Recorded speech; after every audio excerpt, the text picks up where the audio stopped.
Queridos amigos, uma boa noite a todos e que a paz de Jesus esteja conosco, hoje e sempre. Na noite de hoje, nós vamos aqui dedicar alguns minutos para fazer um pequeno estudo sobre a obra que nos fora proposta, que é o livro Crer e Agir, dos espíritos Emmanuel e irmão José, escritos por Francisco Cândido Xavier e Carlos Bacelli. Essa é uma obra com alguns textos, alguns pensamentos desses dois benfeitores espirituais. Emmanuel dispensa comentário, né? Todos nós o conhecemos como um grande responsável por toda a obra mediúnica do Francisco Xavier, desde o começo. Produziu com ele obras extraordinárias, nós tivemos a oportunidade já de estudar aqui algumas delas, né? Que nos traz muita informação. E ao lado dele, aqui está o irmão José, que é um espírito que aparece junto de Carlos Bacelli. Inicialmente ele trabalhou com a médium Maria Modesto Cravo e tem a origem lá no início do espiritismo na França.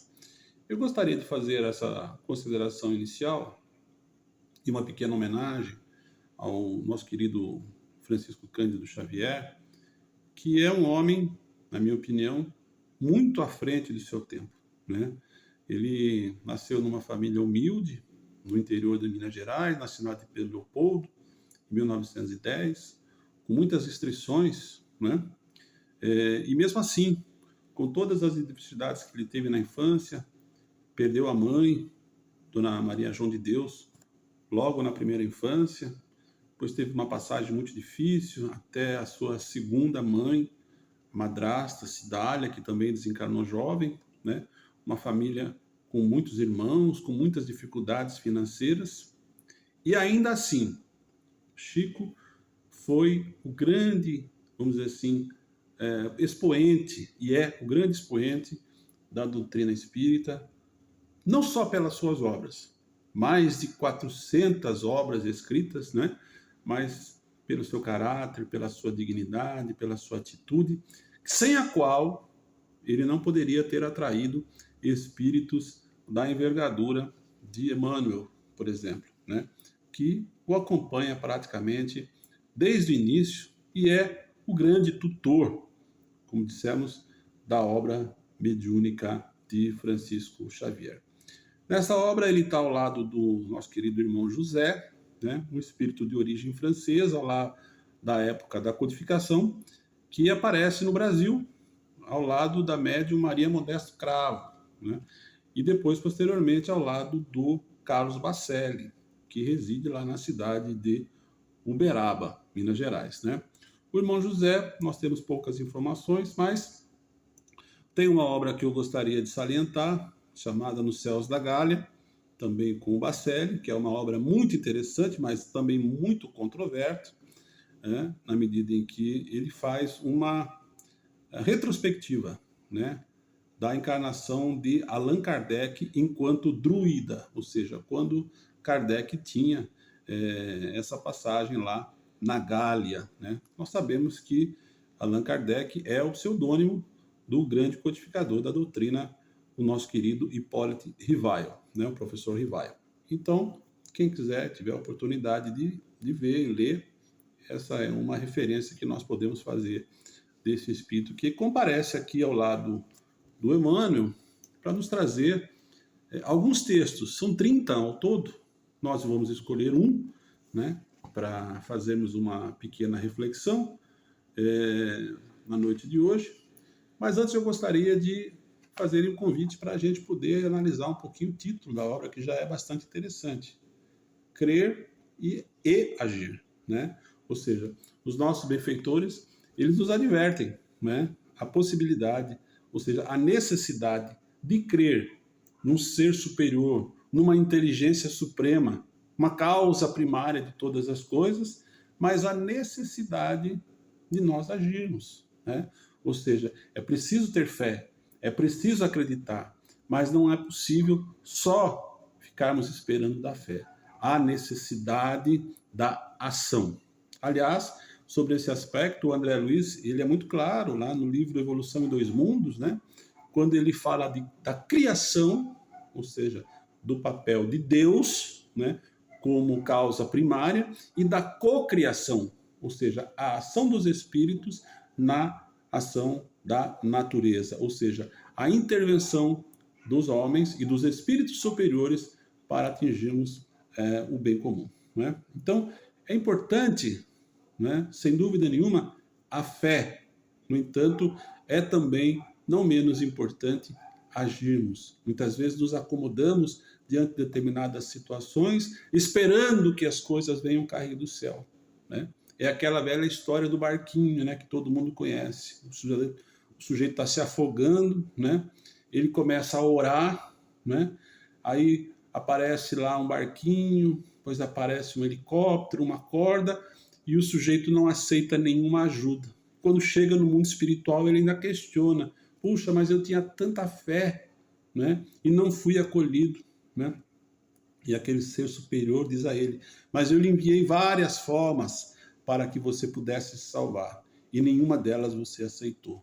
Ou seja, é muito importante as obras espíritas e o nosso conhecimento nos fala da importância da fé, mas aqui também há a referência da necessidade da ação.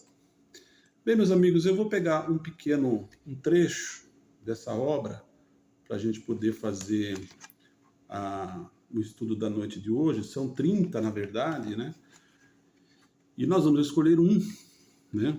Porque evidentemente que o tempo não permite, mas fica também aí o convite, quem quiser o livro, né? Que fala do perdão, que é um tema que nunca cai de moda, né? Ele está presente lá nos ensinamentos de Jesus. Muitas vezes nós nos recordamos de passagens, né, em que Jesus nos adverte da necessidade do perdão. Né? Quando ele é questionado quantas vezes devemos perdoar, né? E ele nos afirma 70 vezes 7. Quando ele fala em dar a outra face, né? Quando ainda na cruz, né, ele diz: perdoa, Pai, não sabem o que estão fazendo. Né? Ou mesmo naquele episódio da mulher adúltera, quando ele diz: atirai a primeira pedra. Não é? Ou seja, muitas e muitas passagens nós poderíamos aqui salientar sobre a importância do perdão. Então, Emmanuel traz esse trecho, esse pequeno trecho, que nós vamos aqui na noite de hoje fazer um pequeno estudo, né? E fazer essa reflexão para que nós possamos, evidentemente, tentar compreender um pouco da mensagem do benfeitor. E ele diz: ante o golpe da ofensa, não te vingues, perdoa. Esquecer agressões é garantir a paz. O vento que quebra troncos, mas não destrói a grama. Uma vela só acesa vence o poder das trevas. Abraça na humildade a própria resistência. O revide é dos homens, o perdão é de Deus. Né? Esse texto, né, embora muito pequeno, nos convida a muitas reflexões. Né? Ele começa falando da vingança. Né? Muitas vezes, meus amigos, nós, no momento da ofensa, né, em qualquer circunstância da vida, às vezes até no trânsito, na nossa casa, no trabalho, né, nós pensamos em revidar, nós pensamos em nos vingar. Né? E aqui ele ensina a necessidade do perdão. Porque se nós alimentarmos dentro de nós esse sentimento de vingança, esse sentimento de ódio, né, isso fará mal a nós mesmos. E é preciso, meus amigos, compreender que cada um responde pelas suas obras. Ou seja, aquele que é o agressor de fato, ele vai responder pelos seus atos. Né? Não cabe a nós exercer o poder da vingança. Né? Cabe a Deus, as leis divinas. Né? Isso é muito importante compreender. Aliás, uma passagem muito interessante, agora me lembrando aqui, né, em que o sujeito é advertido na Bíblia, né, para que ele perdoe depressa. Aqui há uma referência: perdoe depressa, reconcilia-te depressa com teu inimigo, antes que seja entregue ao seu julgador. Ou seja, é preciso entender a questão da vingança. É lógico que é muito difícil que a gente possa, num primeiro momento, compreender essa situação. A necessidade quase que instintiva da reação, né? Mas aqui ele faz justamente esse convite: perdoa. E eu quero lembrar, meus amigos, que perdoar não é esquecer, né? Perdoar é justamente se abster da vingança, como ele nos adverte aqui. Ou seja, na medida em que você compreende que o erro é do outro e que ele se responsabilizará por isso, né, através das leis divinas, da ação e reação, né, cumpre você, como diz o texto, perdoar. Eu volto a insistir: perdoar não é esquecer, mas é você não querer e não desejar o mal ou reparar o mal pelas suas próprias mãos. Na antiguidade, nós tínhamos a lei do talião, né? A lei da vingança, que foi reformulada por Jesus, quando ele nos traz esse ensinamento do perdão. E eu digo mais uma vez: perdoar não é esquecer. Eu me recordo agora de uma passagem que um amigo advogado me contou, gostaria de relatar aqui. Ele atuou num caso em que uma menina fora abusada pelo padrasto, né? E por ocasião do julgamento, esse meu amigo atuou no caso, né? Passados alguns anos, quando ele foi levado a julgamento, né? Ela relatou o fato, né? E o advogado da parte contrária disse: mas será que seria possível que ela lembrasse todos esses detalhes da forma como aconteceu? E ela mesma deu a resposta: lembro, porque não foi com você, né? Ou seja, ficou marcado nela, né? Aquela agressão, aquela violência, né, contra ela. Ela não esqueceu, né? Mas, enfim, há necessidade do perdão. Porque senão, meus amigos, nós entramos num círculo vicioso que não se encerra com a morte. Muitas vezes, nos trabalhos mediúnicos, nós vemos situações em que espíritos desencarnados querem vingança, né? Querem justamente cobrar os seus desafetos, né? Sendo que nós estamos justamente aqui para reparar esses erros. Então, vamos afastar de nós o pensamento da vingança, deixando para que cada qual responda pelas suas obras. E ele fala aqui: esquecer agressões é garantir a paz. Chico muitas vezes nos advertiu: é muito melhor ser o agredido do que ser o agressor, porque o remorso, não é? É algo que de fato corrói, né, a consciência do ser humano. Quando nós desencarnarmos, meus amigos, diante dos nossos ensinamentos enquanto espíritas, nós compreendemos que quando chegarmos no mundo espiritual, não haverá o juízo final, mas sim o juízo da nossa consciência. A interrogação será contra a nossa consciência. O que fizemos de bom? O que produzimos de bom e de bom, né? Ou seja, vai advogar a nosso favor tudo aquilo que fizemos de bom e, consequentemente, tudo aquilo que nós fizemos de ruim, necessariamente vamos ter que reparar. No livro Céu e Inferno, nós temos lá o Código Penal da Vida Futura, quando Allan Kardec fala dos passos necessários: o arrependimento, a reparação e a expiação, né? Então, volto a insistir: não é esquecer, mas é não querer se vingar, como diz Emmanuel, para garantir a própria paz. E continua Emmanuel: o vento quebra os troncos, mas não destrói a grama. Ou seja, sempre há um recomeço. Eu tinha um amigo que me falava que quando o leite derrama, né, quando ele ferve e derrama, sempre fica muito dentro da leiteira ainda, né? Ou seja, aqui ele faz justamente essa advertência. O vento quebra os troncos, mas não destrói a grama. Ou seja, sempre há a possibilidade do renascimento, da renovação, né? Da reconciliação propriamente dito. Nós vemos aqui isso em muitas obras, né?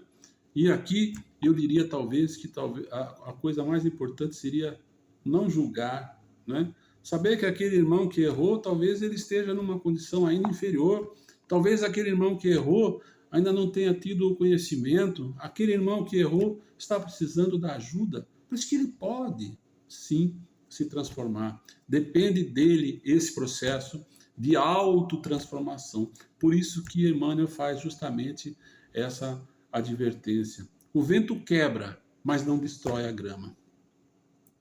Continua o benfeitor. Uma só vela acesa vence o poder das trevas.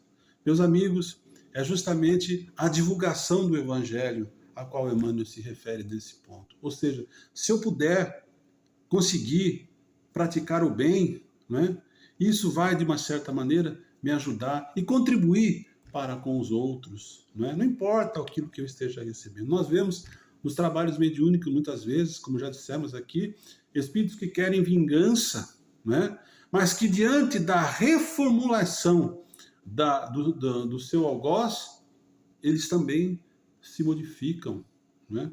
Ou seja, ele mudou, ele não é mais o mesmo, né? Mas isso é um processo de reformulação interna que depende muito de nós. E quando nós acendemos a vela, como ele diz aqui, vencemos o poder das trevas, né? Veja só a importância da luz, do conhecimento, da divulgação, né, daquele que é o conhecimento. Não guardar para si, como nós tivemos a oportunidade de ver, né, no último estudo, quando falamos sobre a lâmpada debaixo do alqueire. E aí ele continua: abraça na humildade a própria resistência, né? Sermão da Montanha, bem-aventurados os pobres de espírito, né? Ou seja, a importância da humildade. O próprio Jesus nos deu esse exemplo, desde o seu nascimento, chegando numa manjedoura, né? Tendo uma vida humilde. Enquanto os judeus esperavam um rei que viesse salvá-los com a espada, Jesus aparece como um humilde carpinteiro, né? Jesus não escreveu uma linha sequer, não escreveu nada, não criou nenhuma religião, mas deixou o seu exemplo de humildade, né? E aqui ele faz justamente essa advertência, né? A humildade, a própria resistência. Ou seja, é preciso, meus amigos, compreendermos a nossa real situação, o quanto nós estamos aqui para aprender, né? E só os humildes têm condições de aprender. Porque aqueles que eventualmente são orgulhosos têm mais dificuldades, né? Mas eventualmente também, num determinado momento, vão se vergar diante desse ensinamento. Tudo no momento correto. E ele continua: o revide é dos homens, o perdão é de Deus, né? Ou seja, para que nós nos abstenhamos, né, de revidar, de a gente poder eventualmente criar situações, né, que tornemos essa luta quase que infinita, né? Ou seja, o sujeito faz algo, você vinga, posteriormente ele quer vingança e assim por diante. É algo que não para. Meus amigos, a reflexão que Emmanuel nos convida a fazer nesse pequeno trecho é a importância do perdão. O perdão sincero, o perdão honesto, o perdão que não quer trazer para si a convivência daquele algoz, mas que também não quer o mal dele, né? Não quer que ele sucumba, né? Que ele tenha a oportunidade de compreender aquilo que ele fez, aquilo que ele errou, aquilo que ele cometeu, porque num determinado momento, nesta ou em outras existências, ele vai ser necessário reparar. O Espiritismo é essa luz que Emmanuel nos fala, né? Ou seja, é essa luz que nos clareia e nos mostra, através da imortalidade da alma, da reencarnação, a necessidade da evolução. Esta é a lei, meus amigos. Ou seja, estamos todos diante dessa lei maior, dessa lei divina, né, que nos coloca aqui para um processo de evolução que começou lá, desde os primórdios da civilização e que vai nos levar à angelitude. Quando nós começarmos a compreender melhores que não somos melhor que ninguém, superiores a ninguém, né? Que estamos todos diante da mesma casa chamada planeta Terra, que todos nós temos que cuidar, né? Quando nós compreendemos as reais situações a que estamos expostos, né? Ou seja, que nós estamos diante de uma situação aqui que para podermos evoluir, né? Isso vai nos tornar pessoas melhores. E quando eu melhoro, você melhora, o outro melhora, de uma certa maneira a sociedade vai melhorar. Às vezes me perguntam, né, quando nós falamos da transição planetária, mas será que o mundo está melhorando mesmo? Porque hoje nós vemos na televisão tantas coisas difíceis de assistir, tantas atrocidades, tantas injustiças, né? É uma pergunta interessante, mas eu quero crer que sim, que nós estamos dentro desse processo de evolução difícil, né?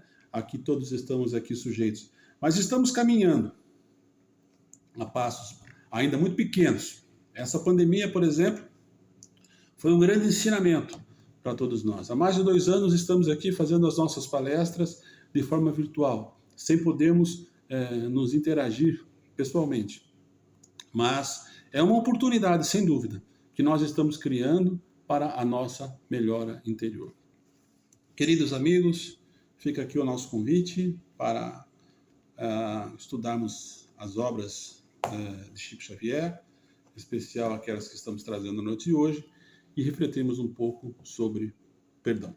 Queria mais uma vez agradecer a oportunidade, desejar uma boa noite a todos. Até a próxima, querendo Deus, que assim seja.